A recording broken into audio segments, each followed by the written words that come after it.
Me, please divorce me, husband. Fine, but take the 4 kids leave. The savings, instantly divorced and moved into a new house. He bombards me with calls, me realize too late because of. My name is Rachel. I've been married to my husband, Nathan, for 12 years. Today, Nathan came home in a foul mood, just like he does most days. Welcome home. What's for dinner? I silently served the 6 dishes I have prepared, along with warm bread, roasted chicken, and a pot of fresh soup. Nathan and I have 4 kids. As soon as they hear the front door open, they scurry away to their rooms to avoid him. Can't the kids even come to say, "Hi, Dad"? That kind of attitude will not be tolerated in this household. Just shows what a lousy job you've done in raising them. He says this almost every day. At this point, I've grown numb to it. And will the cycle of criticism and silence continue forever? Our kids are stair-stepped in age. 3 boys and the youngest are little girl. Our youngest just started 1st grade this year, finally giving me some breathing room until the day. Even so, my days are still a whirlwind of chores, errands, and responsibilities. Nathan doesn't lift a finger when it comes to the kids. It's all on me, all the time. Is the shower fixed yet? Not yet. The plumber hasn't come by. What have you been doing all day? My shower is the only time I get to relax after work. The shower broke yesterday, and I've already called for repairs, but they haven't gotten to us yet. The whole house is old. It was built over 60 years ago. We live in Nathan's grandparents' old house, which hasn't seen much maintenance over the years. This house doesn't feel restful for me either. The house hasn't been renovated, and the layout is impractical. There are so many inconvenient quirks to deal with every day. I dream of either building a new home someday or at least remodeling this one. To be fair, we don't have a mortgage or rent to worry about. Nathan works for a top-tier company and earns a solid salary. From the outside, people assume I married into wealth and luxury, but that couldn't be further from the truth. Even when I try to explain, no one understands. It's incredibly frustrating. That day, Nathan's mother, who lives just a few blocks away, came over to our house. The kids aren't fond of her either. She doesn't show any affection toward them, and they keep their distance from her. I've never bothered giving them birthday presents, have I? To be honest, I was completely against you and Nathan getting married in the first place. Nathan works so hard, and all his earnings just go to feeding those kids. I can't even understand what he's working for anymore. Well, with 4 children and the oldest 3 growing boys, of course, food costs are high. Rachel, it seems the only thing you're good at is popping out kids. I wanted to fire back at her. It wasn't like Nathan ever helped plan our family. He never thought about the risks or the sheer workload of having 4 kids so close in age.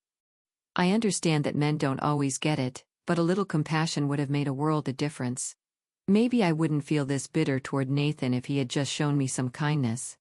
You'll be spreading a fortune on high school and college from now on, especially since boys' education is more important. Everyone expects great things from them because they're Nathan's kids. But let's be honest, I doubt they'll ever surpass him. Nathan's education and career are flawless, after all. Why he married someone like you with just a 2-year degree, I'll never understand. That was the biggest mistake of his life. I could only give a strained smile. She always found a way to bring up this topic. It's true that I only went to a 2-year college, but I became a preschool teacher after that. It's not something to be ashamed of. Even this house, I inherited it, but I gave it to Nathan for his sake. You insisted that you couldn't live in an apartment because of the kids' noise. You should be grateful for this house, but you're just a money sink, Rachel. That single comment pushed me to act on something I'd been considering for a while. I decided to get a job. If I had my own income, I could hold my head a little higher in this household. Both Nathan and his mom think he's the one supporting me while I live a carefree life.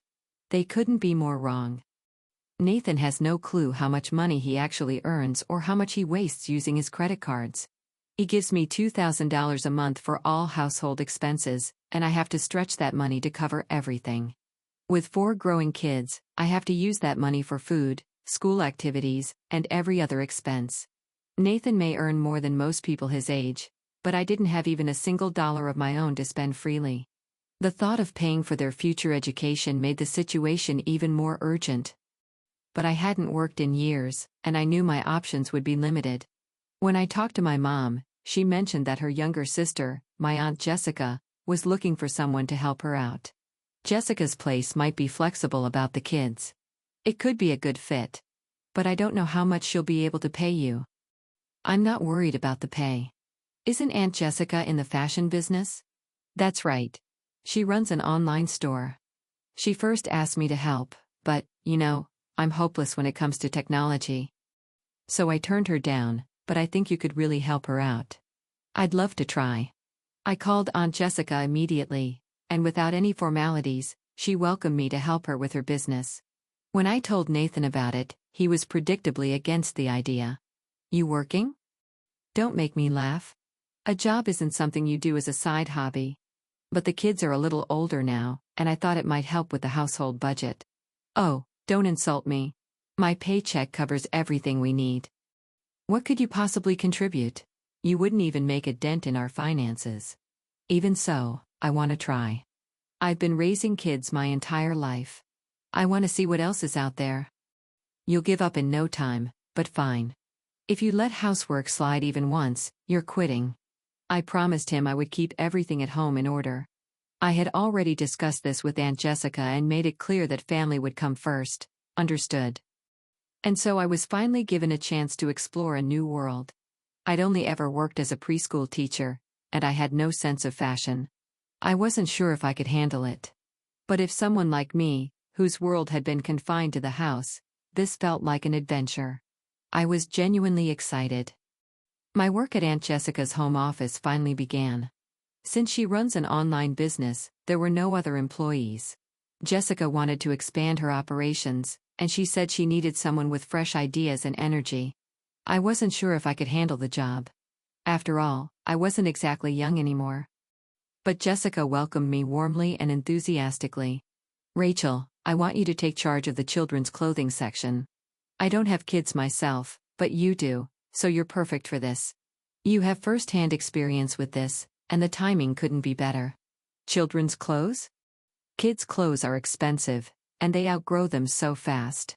You can't even go a full year's use out of them sometimes. That's why I want to focus on affordable children's clothes and recycling gently used ones. I see. That's a great idea, Aunt Jessica. You're right that kids outgrow their clothes so fast, and so much waste happens with kids' clothes. I'm sure there's a high demand for secondhand children's clothes. And just like that, I was put in charge of the children's clothing department. I wasn't confident, but I knew I had to give it my best shot. Jessica was understanding and allowed me to prioritize my family, which made it possible for me to juggle both roles. One evening, Nathan came home with 3 of his colleagues. Come on. Don't be shy. Make yourselves at home. He ushered his 3 colleagues into the house. This was a first. He had never brought anyone from work home before. Nathan usually drank outside, and I knew he had been frequenting strip clubs or lounges, but I never expected him to bring people home unannounced. We were out drinking, and these guys said they weren't done yet. Hey. Get us some drinks and snacks. Nathan and his colleagues sat around the dining table. The kids were already asleep, but it's not like the house is big enough for this kind of gathering. I worried they'd wake up the kids or cause some kind of disturbance. And, of course, I didn't have any drinks or snacks prepared. I was furious. He could have at least called to let me know. What are you waiting for? If there's nothing, go buy something. Oh, no. We won't stay long, ma'am. Please don't go to any trouble. Don't listen to them. I said they could relax and stay as long as they want. It's fine. The 3 colleagues looked awkward and apologized profusely while looking away. It was obvious they had been dragged here against their will.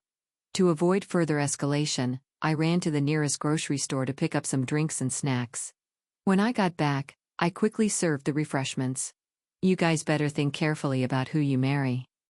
If you pull a bad car, like I did, it's gonna be rough. My colleagues responded with nervous, awkward smiles. He probably says the same things during office drinking parties. If you're not well matched, you'll just end up struggling later. My wife grew up in a single-parent household, and her education is nothing special. She was never a good match for my family, but she forced me into marriage because she was desperate to tie me down. I wanted to speak up so badly at that moment. After all, it was Nathan who had pursued me relentlessly in the first place.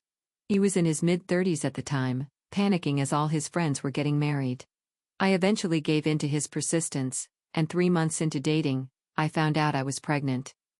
I didn't know if Nathan truly wanted children or was prepared for the responsibility, but we got married nonetheless. In fact, Nathan had been the happiest one about the pregnancy, but I never thought we'd end up with 4 kids, especially not one right after the other. She trapped me like this. Even if we divorced, she'd get child support for 4 kids. What a setup. My wife is so calculating. That night, Nathan tried to convince his colleagues to stay over, but they politely refused. They were probably used to hearing Nathan complain and had a clear idea of what kind of person he was. Nathan always tried to show off to his colleagues, even paying for everything at drinking parties. He was charming on the outside but unpleasant on the inside. He unlikely brought them home just to have an audience for his complaints about me. He wanted to reinforce the hierarchy at home, making sure everyone saw who was in charge. Nathan clearly resented the fact that I have started working and wanted to make sure I didn't see myself as his equal. And as if to make things worse that day, I made my first mistakes in starting my job. Do you even know what time it is? Nathan yelled at me the moment I walked through the door. I'm sorry, but I did let you know about this. I told you I'd be late because of work and asked you to order dinner. Yeah. I ordered pizza, but I didn't want pizza, did I? I said I was sorry. Didn't I tell you before, if work ever interferes with housework, you're quitting immediately. It won't happen again. I promise. I was desperate. Losing my job now would be devastating for me. For the first time in years, I felt like I was finally finding my own identity. Not just the kid's mom or Nathan's wife, but Rachel, the working woman. No. You're quitting. That was the deal. It was just one time. I've never neglected my responsibilities before. Oh, don't give me that. You've been cutting corners for a while now. Even the meals you serve are just store-bought and put on plates, and you send my shirts to the cleaners because you're too lazy to iron them yourself. That's cutting corners, plain and simple. It's called being efficient. When you factor in time and costs, buying ready-made meals is cheaper, faster, and lets me offer more variety. And sending shirts to the cleaners is cost-effective when you do it in bulk. It's just practical household management. Stop making excuses. You're quitting your job, period. That day, Aunt Jessica wasn't feeling well, and I had to step in to help her. She had been incredibly flexible and understanding with me, and I couldn't, in good conscience, leave her hanging when she needed me the most. I naively thought that as someone who worked himself, Nathan might understand that some days required flexibility and compromise. I was so wrong. I don't want to hear your excuses. Quit your job now. You barely made any money. What kind of job is that anyway? I realized there was no point in arguing anymore. It seemed like I had no choice but to quit. Why was I being forced to give up on everything I wanted, and told to dedicate myself solely to the house? Living in such a confined, suffocating world was crushing me. Nathan didn't see me as his wife anymore. I was nothing more than his housekeeper. He had never been supportive when it came to raising the kids. Nathan had no idea what it was like to raise 4 kids so close in age entirely on my own. He had never attended a single kindergarten or elementary school event. Marrying him in the first place had been a mistake. When we were dating, he had been kind and attentive. He used to whisper sweet nothings and talk endlessly about his dreams for the future. He dreamed of a house full of kids and endless laughter. He would talk about it with such sparkling eyes and passion, and yet where are the kids' smiles now? Nathan is completely indifferent to the kids and uses the house as a dumping ground for all his work stress. The children were terrified of him. Whenever he was in a bad mood, he lashed out at them. Our youngest, being a girl, was especially sensitive and scared of him. I didn't want to quit my job. If I wanted to keep working and protect my kids, I knew there was only one solution. I picked up the phone and called Aunt Jessica. Aunt Jessica, about what you mentioned yesterday, did anything come of it? It's officially happening, Rachel. Your idea was brilliant. Since starting my work with Aunt Jessica, I have been studying children's clothing trends extensively. Having 4 kids gave me plenty of opinions and insights about the market for children's clothes. My second and third sons often had to wear hand-me-downs, but they hated it. There are thrift stores, but they're inconvenient, and it's a hassle to shop there. Why don't we sell bundled clothes as surprise bags? Surprise bags? That's a fantastic idea. And why limit them to the holiday season? We could sell them year-round. You know what? We could even expand that idea to adult clothing. And you're absolutely right. Selling new clothes isn't the only way to grow. It's a way to clear out overstock or unsold inventory in a creative, profitable way. A lot of moms can't afford to spend a fortune on kids' clothes. Aunt Jessica loved my idea and ran with it.